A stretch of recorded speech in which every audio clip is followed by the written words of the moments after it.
C'est parti. Donc ce soir, nous vous proposons dans le cadre du dispositif Autorénovation accompagné qui est piloté par la collectivité européenne d'Alsace et mis en œuvre par Alter Alsace Énergie.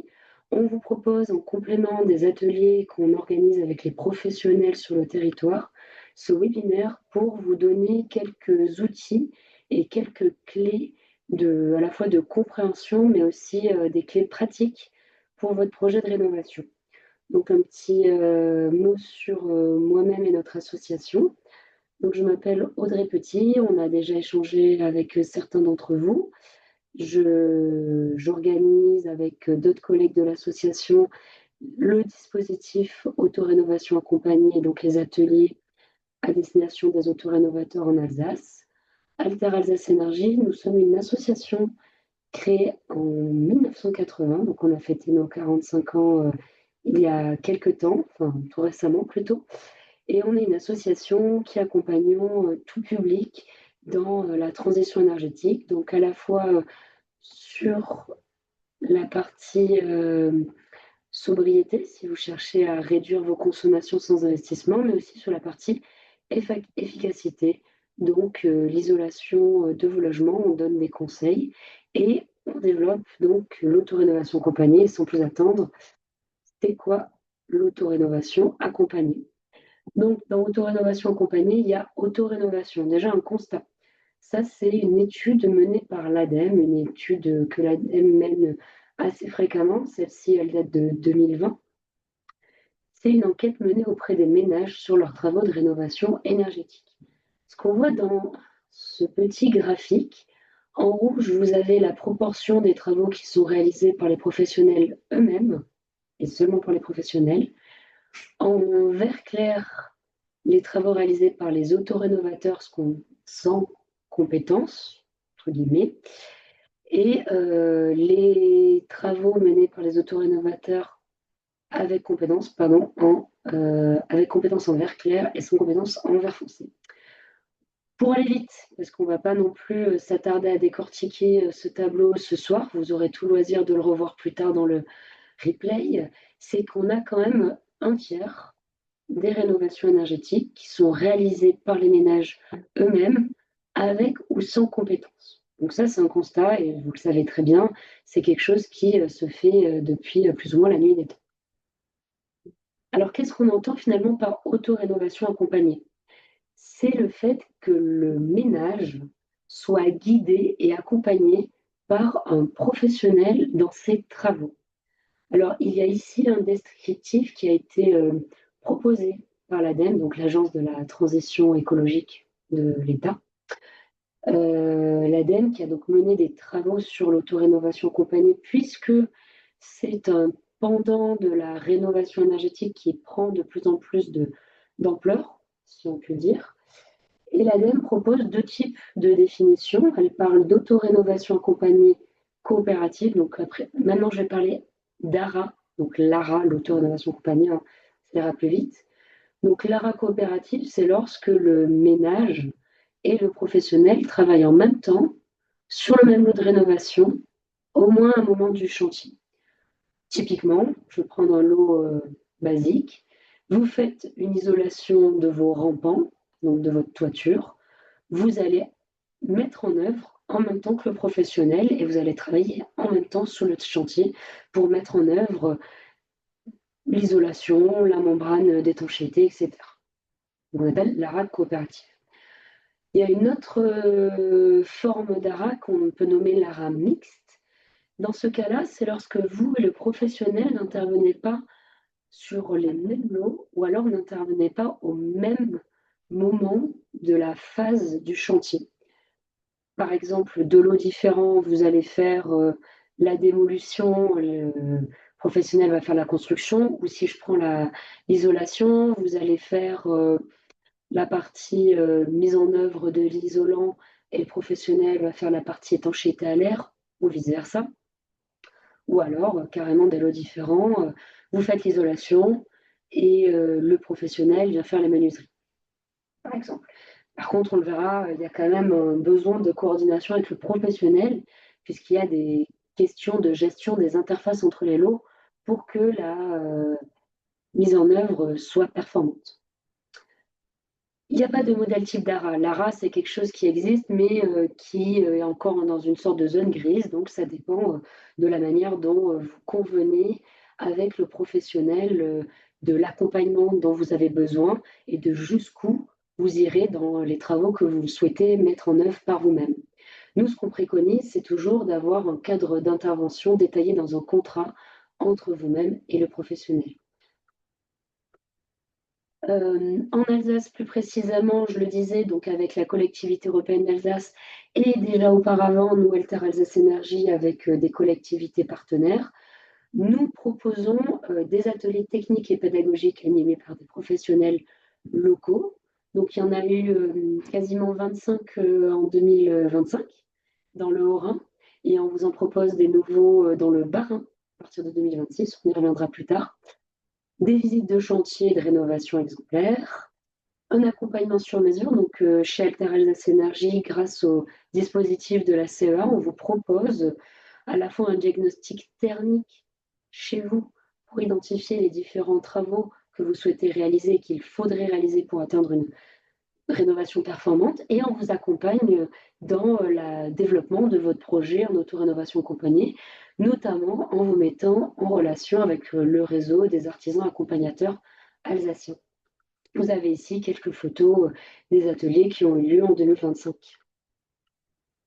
Je vais me permettre pendant une dizaine de minutes de revenir sur les prérequis de ce qu'on entend par rénovation performante, parce que je pense que c'est important de se remettre en tête tous ces sujets-là, puisque vous souhaitez mener des chantiers d'ampleur pour certains d'entre vous. Une rénovation performante, on a souvent en tête bien sûr la performance énergétique, mais il ne faut pas oublier que votre logement, c'est quand même votre lieu de vie. Donc il ne faudrait pas, à travers la rénovation que vous prévoyez, dégrader la qualité de l'air intérieur de votre logement. Et c'est parfois ce qui se passe lorsqu'on met en œuvre des matériaux qui ne sont soit pas compatibles avec le support, donc avec votre habitat, soit qu'on ne met pas en œuvre de système de ventilation adéquat. Une rénovation performance, c'est aussi une rénovation qui préserve le bâti. En Alsace, on a un bâti ancien qui est assez prépondérant, qui est assez présent. Beaucoup d'entre vous, je pense, ont fait l'acquisition de ce qu'on entend par bâti ancien. Je vais tout de suite le poser. Ce sont les bâtiments construits avant la Seconde Guerre mondiale, pour faire simple. Donc, ce sont des bâtiments qui ont été construits par des procédés non industrialisés. Et ce sont ce qu'on appelle les bâtiments vivants. Hein. Souvent, vous l'entendez parler, des bâtiments qui respirent, qui ont une vie, qui ont une régulation avec du taux d'hygrométrie qui permettent de faire passer la vapeur d'eau, qui a une bonne gestion de l'humidité, etc., etc. Et donc, ce sont des bâtiments dont on va modifier le comportement hygrothermique lorsqu'on va les isoler. Alors, en soi, si on adopte des matériaux et une démarche respectueuse de ce bâti, ce n'est pas problématique. Par contre, si on ne prend pas en compte les caractéristiques de ce bâti et donc ce qu'on appelle la perspirance, je ne vais pas rentrer dans tous les détails, vous pourrez le voir plus tard, mais si on ne prend pas en compte tous ces détails-là, justement, on peut dégrader en fait le bâti et carrément mettre en danger la pérennité du bâti. Nous, on a déjà vu des ménages qui, lorsqu'ils ont ouvert, on va dire, décaissé la maison alsacienne qu'ils venaient d'acheter, qui se sont rendus compte qu'il y avait des sablières. Donc, si vous voulez, la structure porteuse du bâtiment qui était pourri et qui menaçait de faire s'effondrer le bâtiment, en fait, parce que les propriétaires précédents n'avaient pas tenu compte des caractéristiques de ce bâti et avaient mis en œuvre des matériaux non compatibles, des matériaux non perspirants. Un assez grand laïus, mais c'est important de le rappeler. Une rénovation performante, c'est aussi une rénovation qui vous permet d'être confortable en été comme en hiver. On a beaucoup mis l'accent sur le confort d'hiver, donc réduire les consommations de chauffage, mais on le sait tous, aujourd'hui le confort d'été, ça va devenir une source prépondérante d'inquiétude. Tous les matériaux ne se valent pas en termes de ce qu'on appelle déphasage thermique, donc ne se valent pas sur le confort d'été. Et dans ce cas-là, il faut prendre attention sur les matériaux qui sont les plus confortables. Donc typiquement, ce sont les matériaux qu'on appelle biosourcés, qui en général présentent des bons temps de déphasage thermique. Ça, vous pouvez en parler avec les artisans, pouvez en parler avec votre conseil France Rénov et vous pouvez en parler avec nous, il n'y a pas de problème.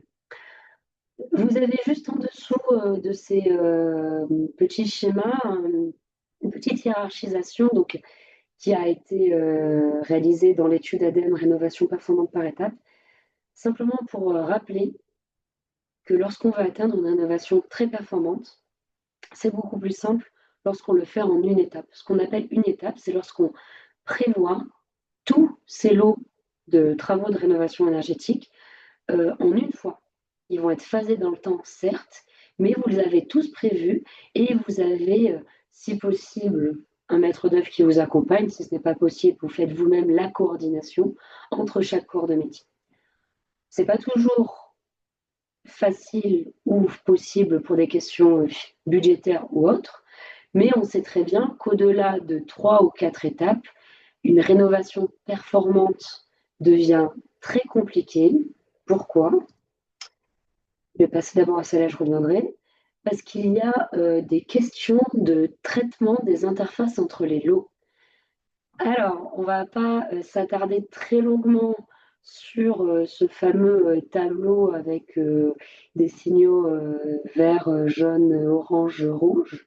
Moi, l'intérêt, c'est que je vous ai listé ici, comme je vous l'indiquais, un ensemble d'outils sur lesquels vous pourrez revenir, puisque je vous enverrai le PowerPoint et vous aurez le replay. C'est des outils sur lesquels vous pourrez revenir pour vos travaux, mais c'est ce qu'on disait à l'instant, faire des travaux par étapes, ça sous-entend de gérer ce qu'on appelle les interfaces entre les lots. C'est-à-dire, vous isolez vos murs, vous isolez par l'intérieur ou par l'extérieur. Vous allez donc avoir ici, je ne sais pas si vous voyez ma souris, mais dans la première colonne, vous avez isolation des murs. Et ensuite, en ligne, vous avez les travaux qui peuvent être impactés et le niveau de risque de ce lot de travaux que vous faites en second. Est-ce que vous pouvez facilement faire la jonction et avoir une continuité de votre isolant si vous faites en premier tels travaux et tels travaux? Est-ce que, attention, il y a un niveau de vigilance orange, il va y avoir une attention particulière sur la mise en attente, parfois on appelle ça mise en attente, de certains lots, notamment sur l'étanchéité à l'air? Ou est-ce que carrément, si vous faites tel lot en premier, il est impossible d'avoir un raccord performant avec le second lot? Je vais revenir juste un tout petit peu en arrière et je reviens sur cette slide juste après. On va juste revenir sur la base, comment on réalise une rénovation performante par étape. Vous avez ici dans ce petit schéma les proportions des déperditions d'une maison non isolée, donc typiquement une maison des années 60. Voilà. Donc vous le voyez, on a tout d'abord les parois, murs et toitures qui sont les zones qui perdent le plus d'énergie. Donc ce sont les premiers lots à réaliser dans vos travaux de rénovation énergétique. Lorsque vous les isolez, il faut faire attention à traiter les ponts thermiques. Donc les ponts thermiques, c'est quoi? C'est lorsque vous faites par exemple une isolation intérieure, à chaque fois que vous arrêtez votre isolant parce qu'il y a une dalle ou parce que vous changez de pièce, il y a un pont thermique, parce qu'il y a discontinuité de l'isolant. Comment je le traite? C'est possible de le traiter. Vous avez ici, dans l'AQC notamment, Agence Qualité Construction, il y a un centre de ressources qui vous donne plein d'astuces pour traiter les ponts thermiques et de façon générale pour tous vos travaux de rénovation énergétique. Vous avez d'autres centres de ressources qui sont très intéressants. Il y a le CREBA, qui lui est spécialisé pour la réhabilitation du bâti ancien. Donc justement, comme je le disais juste avant, sur le bâti d'avant 45, selon la typologie de matériaux de construction, il y a des mises en œuvre particulières. Donc vous pouvez consulter le CREBA et aussi il y a un très bon document réalisé par Enartec sur la migration de vapeur d'eau dans le bâti ancien.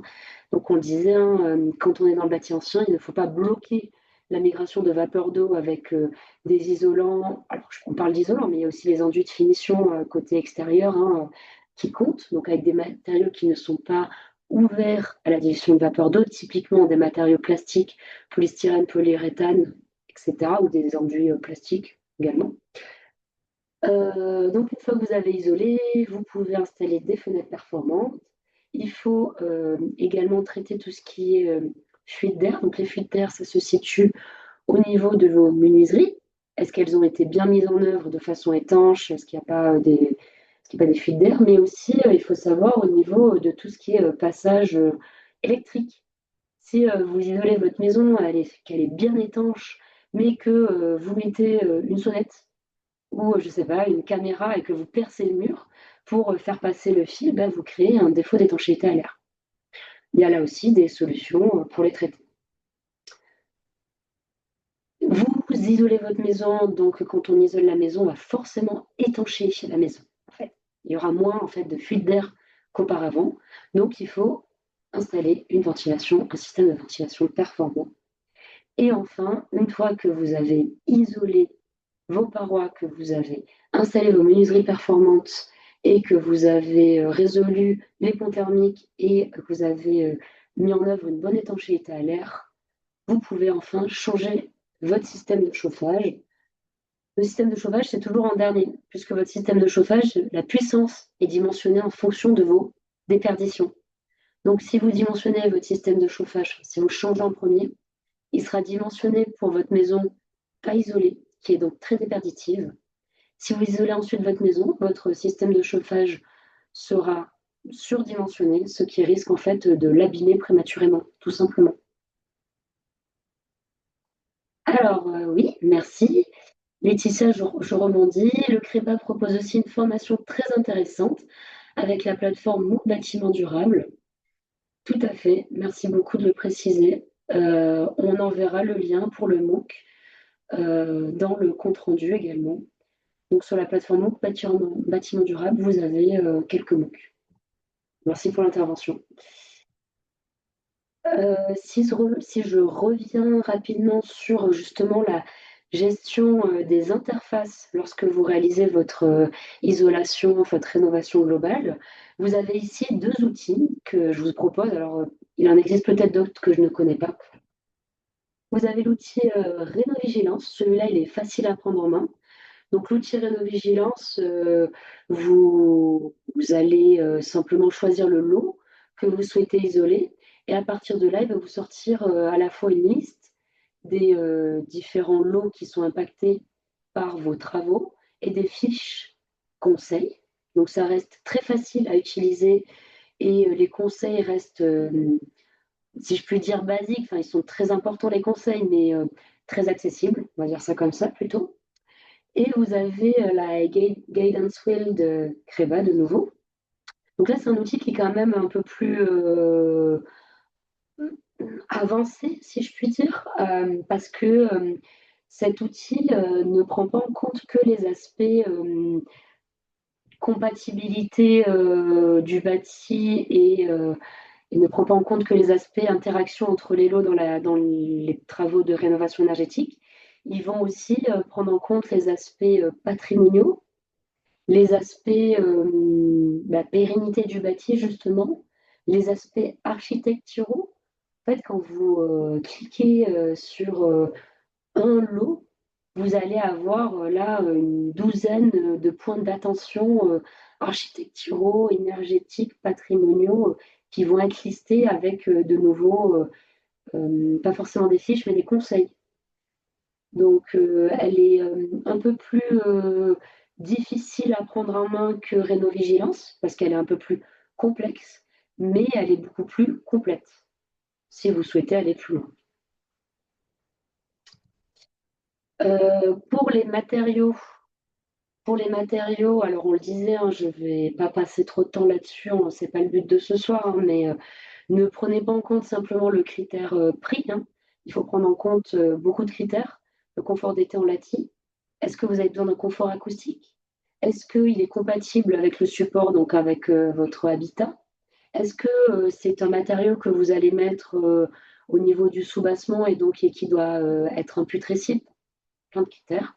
Et vous avez ici deux outils pour, si vous souhaitez recycler, avoir recours à des matériaux recyclés.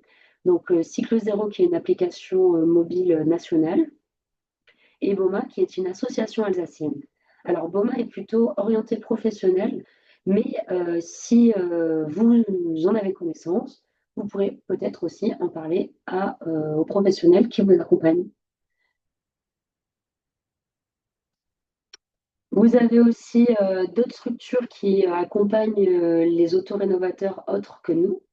Vous avez les castors d'Alsace. Alors, les castors, historiquement, c'est plutôt orienté autoconstruction, mais ils accompagnent aussi les autorénovateurs. Ils organisent des webinaires, des stamtiches et ils échangent des informations entre professionnels et autoconstructeurs. L'ASMA, l'association de sauvegarde pour la maison alsacienne, qui historiquement accompagne et conseille les rénovateurs, surtout sur le bâti ancien. Et enfin, vous avez la plateforme Twiza.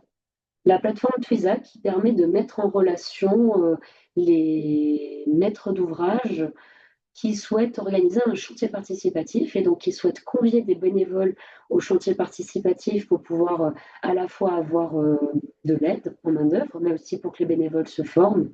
Et Twiza a aussi une carte des professionnels accompagnateurs de chantiers participatifs.